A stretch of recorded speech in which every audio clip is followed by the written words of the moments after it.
김유정의 동백꽃. 오늘도 또 우리 수탈기 막 쫓기었다. 내가 점심을 먹고 나무를 하러 갈 양으로 나올 때이었다. 산으로 올라서려니까 등 뒤에서 푸르득 푸드득 하고 달개 횟소리가 야단이다. 깜짝 놀라서 고개를 돌려보니 아니나 다르랴 두 놈이 또 얼리었다. 대강이가 크고 똑 오소리같이 실팍하게 생긴 놈인 점순네 수탈기, 덩저리 작은 우리 수탈을 함부로 해내는 것이다.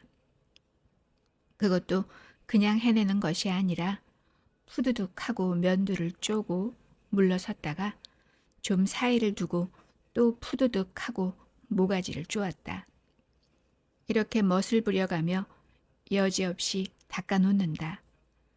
그러면 이 못생긴 것은 쪼일 적마다 주둥이로 땅을 받으며 그 비명이 킥킥 할 뿐이다. 물론 미처 아물지도 않은 면두를 또 쪼이어 붉은 선혈은 뚝뚝 떨어진다. 이걸 가만히 내려다 보자니 내 대강이가 터져서 피가 흐르는 것 같이 두 눈에서 불이 번쩍 난다. 대뜸 지게 막대기를 메고 달려들어 점순네 닭을 후려칠까 하다가 생각을 고쳐먹고 헛매질로 떼어만 놓았다. 이번에도 점순이가 쌈을 붙여놨을 것이다. 바짝바짝 내 기를 올리느라고 그랬음에 틀림없을 것이다. 고놈의 계집애가 요새로 들어서서 왜 나를 못 먹겠다고 그렇게 아르렁거리는지 모른다. 나흘 전 감자 조각만 하더라도 나는 저에게 조금도 잘못한 것은 없다. 계집애가 나무를 캐러 가면 갔지. 남 울타리 엮는데 쌩이질을 하는 것은 다 뭐냐? 그것도 발소리를 죽여가지고 등 뒤로 살며시 와서 예, 너 혼자만 일하니? 하고 긴치 않은 수작을 하는 것이다. 어제까지도 저와 나는 이야기도 잘 않고 서로 만나도 본 척만 척하고 이렇게 점잖게 지내던 터이련만 오늘로 갑작스레 대견해졌으면 웬일인가. 황차 망아지만한 계집애가 남 일하는 놈 보고 그럼 혼자 하지 때로 하디? 내가 이렇게 내배앉는 소리를 하니까 너 일하기 좋니? 또는 한여름이나 되거든 하지 벌써 울타리를 하니? 잔소리를 두루 늘어놓다가 남이 들을까봐 손으로 입을 틀어막고는 그 속에서 깔깔댄다.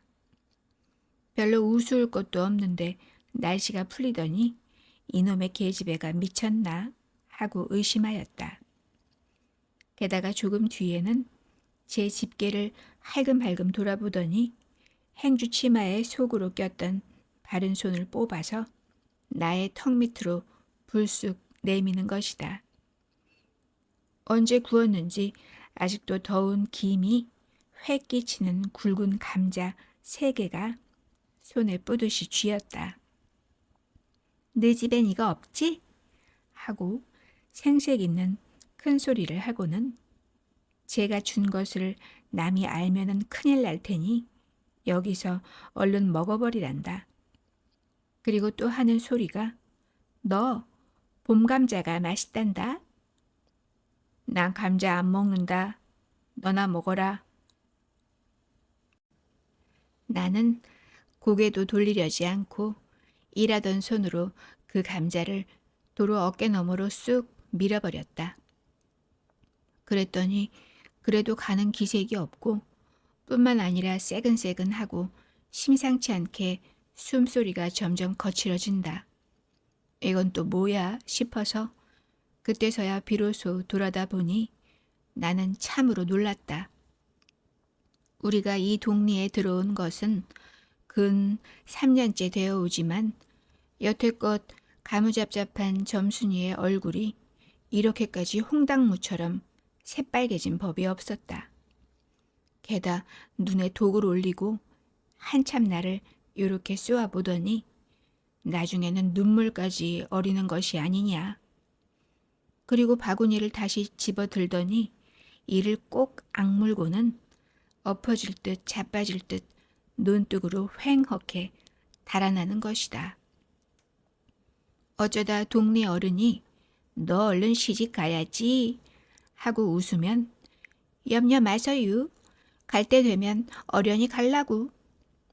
이렇게 천연덕스레 받는 점순이었다. 분시 부끄럼을 타는 계집애도 아니려니와 또한 분하다고 눈에 눈물을 보일 얼병이도 아니다. 분하면 차라리 나의 등허리를 바구니로 한번 모질게 후려 세리고 달아날지언정. 그런데 고약한 그 꼴을 하고 가더니 그 뒤로는 나를 보면 잡아먹으려고 기를 복복 쓰는 것이다. 서로 주는 감자를 안 받아 먹은 것이 실례라 하면 주면 그냥 주었지. 네 집엔 이거 없지는 다 뭐냐. 그러잖아도 저희는 마름이고 우리는 그 손에서 배제를 얻어 땅을 붙임으로 일상 굽실거린다.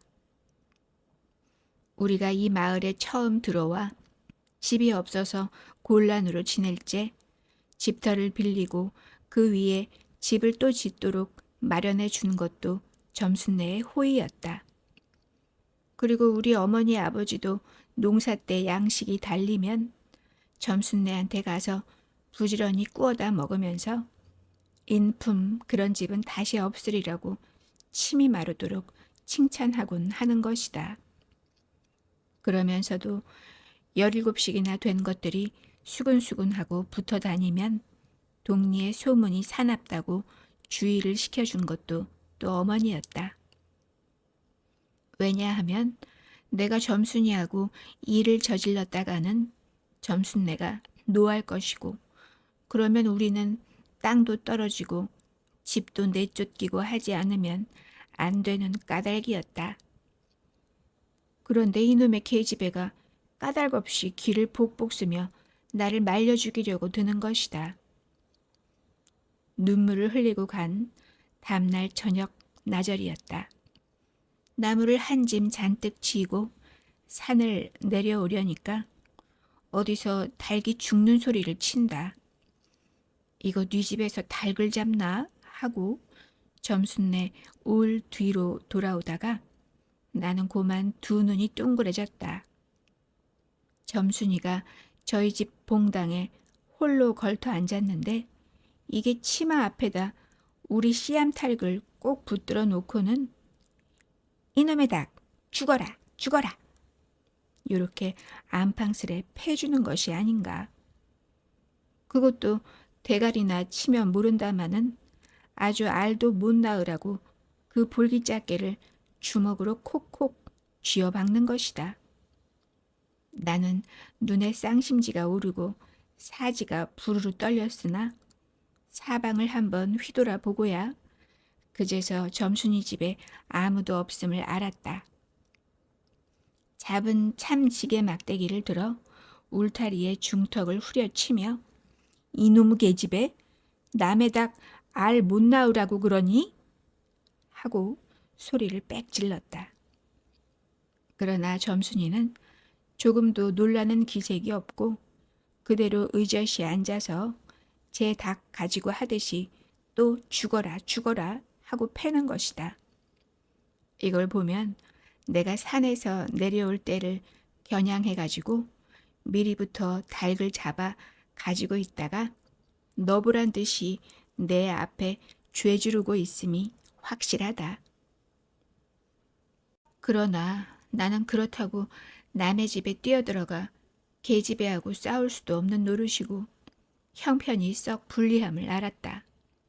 그래 닭이 맞을 적마다 지게 막대기로 울타리나 후려칠 수밖에 별도리가 없다.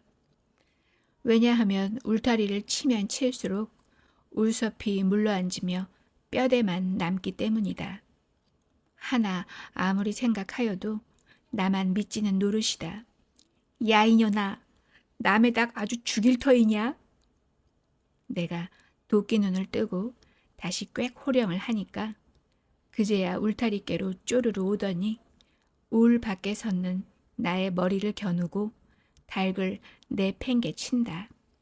에이, 더럽다, 더럽다. 더러운 걸 널더러 입대 끼고 있으랬니? 망할 계집애년 같으니.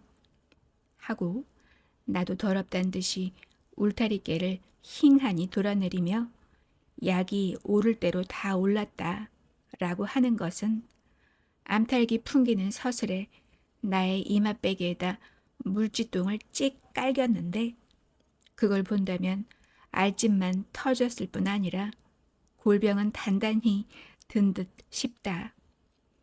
그리고 나의 등 뒤를 향하여 나에게만 들릴 듯 말 듯한 음성으로 이 바보 녀석아! 예, 너 베네병신이지? 그만도 좋으련만 예, 너 아버지가 고자라지? 뭐? 우리 아버지가 그래 고자야? 할 양으로 열번거지가 나서 고개를 획 돌리어 바라봤더니 그때까지 울타리 위로 나와 있어야 할 점순이의 대가리가 어디 갔는지 보이지를 않는다. 그러다 돌아서서 오자면 아까의 한 욕을 울 밖으로 또 퍼붓는 것이다. 욕을 이토록 먹어가면서도 대거리 한마디 못하는 걸 생각하니 돌뿌리에 채여 발톱 밑이 터지는 것도 모를 만치 분하고 급기야는 두 눈에 눈물까지 불끈 내솟는다.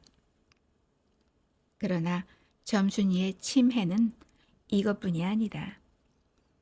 사람들이 없으면 틈틈이 제 집 수탉을 몰고 와서 우리 수탉과 쌈을 붙여 놓는다. 제 집 수탉은 썩 험상궂게 생기고 쌈이라면 회를 치는 고로 을에 이길 것을 알기 때문이다. 그래서 툭 하면 우리 수탉이 면두며 눈깔이 피로 흐드르하게 되도록 해놓는다. 어떤 때에는 우리 수탉이 나오지를 않으니까 요놈의 계집애가 모이를 쥐고 와서 꿰어내다가 쌈을 붙인다. 이렇게 되면 나도 다른 배차를 차리지 않을 수 없다. 하루는 우리 수탉을 붙들어 가지고 넌지시 장독계로 갔다. 쌈달객에 고추장을 먹이면 병든 황소가 살모사를 먹고 용을 쓰는 것처럼 기운이 뻗친다 한다. 장독에서 고추장 한 접시를 떠서 닭 주둥아리께로 들이밀고 먹여보았다. 닭도 고추장에 맛을 들였는지 거스르지 않고 거진 반 접시 턱이나 곧잘 먹는다. 그리고 먹고 금새는 용을 못 쓸 터이므로 얼마쯤 기운이 들도록 회 속에다 가두어 두었다. 밭에 두엄을 두어짐 져내고 나서 쉴 참에 그 닭을 안고 밖으로 나왔다. 마침 밖에는 아무도 없고 점순이만 저희 울 안에서 헌옷을 뜯는지 혹은 솜을 터는지 웅크리고 앉아서 일을 할 뿐이다. 나는 점순네 수탉이 노는 밭으로 가서 닭을 내려놓고 가만히 맥을 부었다. 두 닭은 여전히 얼리어 쌈을 하는데 처음에는 아무 보람이 없다. 멋지게 쪼는 바람에 우리 닭은 또 피를 흘리고 그러면서도 날개 쭉지만 푸드득 푸드득 하고 올라 뛰고 뛰고 할 뿐으로 제법 한번 쪼아보도 못한다. 그러나 한 번은 어쩐 일인지 용을 쓰고 펄쩍 뛰더니 발톱으로 눈을 하비고 내려오며 면두를 쪼았다. 큰 닭도 여기에는 놀랐는지 뒤로 멈실하며 물러난다. 이 기회를 타서 작은 우리 수탉이 또 날쌔게 덤벼들어 다시 면두를 쪼니 그제는 감때 사나운 그 대강이에서도 피가 흐르지 않을 수 없었다. 옳다, 알았다. 고추장만 먹이면 되는구나 하고 나는 속으로 아주 쟁그라워 죽겠다. 그때에는 뜻밖의 내가 닭쌈을 부쳐놓는데 놀라서 울 밖으로 내다보고 섰던 점순이도 입맛이 센지 눈살을 찌푸렸다. 나는 두 손으로 볼기짝을 두드리며 연방 잘한다 잘한다 하고 신이 머리끝까지 뻗치었다. 그러나 얼마 되지 않아서 나는 넋이 풀리어 기둥같이 묵묵히 서 있게 되었다. 왜냐하면 큰 닭이 한 번 쪼인 안가품으로 호들갑스레 연거푸 쪼는 서슬에 우리 수탉은 찔끔 못하고 막 골른다. 이걸 보고서 이번에는 점순이가 깔깔거리고 되도록 이쪽에서 많이 들으라고 웃는 것이다. 나는 보다 못하여 덤벼들어서 우리 수탉을 붙들어 가지고 도로 집으로 들어왔다. 고추장을 좀 더 먹였더라면 좋았을 걸. 너무 급하게 쌈을 붙인 것이 퍽 후회가 난다. 장독깨로 돌아와서 다시 턱 밑에 고추장을 들이댔다. 흥분으로 말미암아 그런지 당최 먹질 않는다. 나는 할 일 없이 닭을 반드시 누이고 그 입에다 관련 물뿌리를 물리었다. 그리고 고추장 물을 타서 그 구멍으로 조금씩 들이부었다. 닭은 좀 괴로운지 킥킥 하고 재채기를 하는 모양이나 그러나 당장의 괴로움은 매일같이 피를 흘리는데 될 게 아니라 생각하였다. 그러나 한두어 종지가량 고추장 물을 먹이고 나서는 나는 그만 풀이 죽었다. 싱싱하던 닭이 왜 그런지 고개를 살며시 뒤틀고는 소나귀에서 뻗어지는 것이 아닌가. 아버지가 볼까 봐서 얼른 회에다 감추어 두었더니 오늘 아침에서야 겨우 정신이 든 모양 같다. 그랬던 걸 이렇게 오다 보니까 또 쌈을 붙여놓으니 이 망할 계집애가 필연 우리 집에 아무도 없는 틈을 타서 제가 들어와 회에서 꺼내가지고 나간 것이 분명하다. 나는 다시 닭을 잡아다 가두고 염려는 스러우나 그렇다고 산으로 나무를 하러 가지 않을 수도 없는 형편이었다. 소나무 삭정이를 따며 가만히 생각해 보니 암만 해도 고년의 목쟁이를 돌려놓고 싶다. 이번에 내려가면 망할년 등줄기를 한번 되게 후려치겠다 하고 싱둥벙둥 나무를 지고는 불이 나게 내려왔다. 거지 반 집에 다 내려와서 나는 호두기 소리를 듣고 발이 딱 멈추었다. 산기슭에 널려있는 굵은 바위돌 틈에 노란 동백꽃이 소보록하니 깔리었다. 그 틈에 끼어 앉아서 점순이가 청승맞게실이 호두기를 불고 있는 것이다. 그보다도 더 놀란 것은 그 앞에서 또 푸드득 푸드득 하고 들리는 닭의 횟소리다. 필연코 요년이 나의 약을 올리느라고 또 닭을 집어내다가 내가 내려올 길목에다 쌈을 시켜놓고 저는 그 앞에 앉아서 천연스레 호두기를 불고 있음에 틀림없으리라. 나는 약이 오를 대로 다 올라서 두 눈에서 불과 함께 눈물이 퍽 쏟아졌다. 나무 지게도 벗어놓을 새 없이 그대로 내동댕이 치고는 지게 막대기를 뻗치고 허둥지둥 달려들었다. 가까이 와보니 과연 나의 짐작대로 우리 수탉이 피를 흘리고 거의 빈사지경에 이르렀다. 닭도 달기려니와 그러함에도 불구하고 눈 하나 깜짝없이 그대로 앉아서 호두기만 부는 그 꼴에 더욱 치가 떨린다. 동네에서도 소문이 났거니와 나도 한때는 걱실걱실이 일 잘하고 얼굴 예쁜 계집애인 줄 알았더니 시방 보니까 그 눈깔이 꼭 여우 새끼 같다. 나는 대뜸 달려들어서 나도 모르는 사이에 큰 수탉을 단매로 때려 엎었다. 닭은 푹 엎어진 채 다리 하나 꼼짝 못하고 그대로 죽어버렸다. 그리고 나는 멍하니 섰다가 점순이가 매섭게 눈을 홉뜨고 닥치는 바람에 뒤로 벌렁 낮아빠졌다. 이놈아, 너 왜 남의 닭을 때려 죽이니? 그럼 어때? 하고 일어나다가 뭐 이 자식아? 누집 닭인데? 하고 복장을 떼미는 바람에 다시 벌렁 자빠졌다. 그리고 나서 가만히 생각하니 분하기도 하고 무안도스럽고 또 한편 일을 저질렀으니 이젠 땅이 떨어지고 집도 내쫓기고 해야 될는지 모른다. 나는 비슬비슬 일어나며 소매자락으로 눈을 가리고는 얼김에 엉 하고 울음을 놓았다. 그러다 점순이가 앞으로 다가와서 그럼 너 이다음부턴 안 그럴 테냐? 하고 물을 때에야 비로소 살 길을 찾은 듯 싶었다. 나는 눈물을 우선 씻고 뭘 안 그러는지 명색도 모르건만 그래 하고 무턱대고 대답하였다. 요 다음부터 또 그래 봐라. 내 자꾸 못 살게 굴 테니?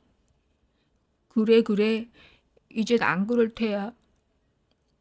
닭 죽은 건 염려 마라. 내 안 잃을 테니. 그리고 못에 떠다 밀렸는지 나의 어깨를 짚은 채 그대로 퍽 쓰러진다. 그 바람에 나의 몸뚱이도 겹쳐서 쓰러지며 한창 피어 퍼들어진 노란 동백꽃 속으로 폭 파묻혀 버렸다. 알싸한 그리고 향긋한 그 냄새에 나는 땅이 꺼지는 듯이 온 정신이 고만 아찔하였다. 너 말 마라. 그래. 조금 있더니 요 아래서 점순아, 점순아, 인연이 바느질을 하다 말고 어딜 갔어? 하고 어딜 갔다 온 듯 싶은 그 어머니가 역정이 대단히 났다. 점순이가 겁을 잔뜩 집어먹고 꽃밑을 살금살금 기어서 산 아래로 내려간 다음 나는 바위를 끼고 엉금엉금 기어서 산 위로 치 빼지 않을 수 없었다.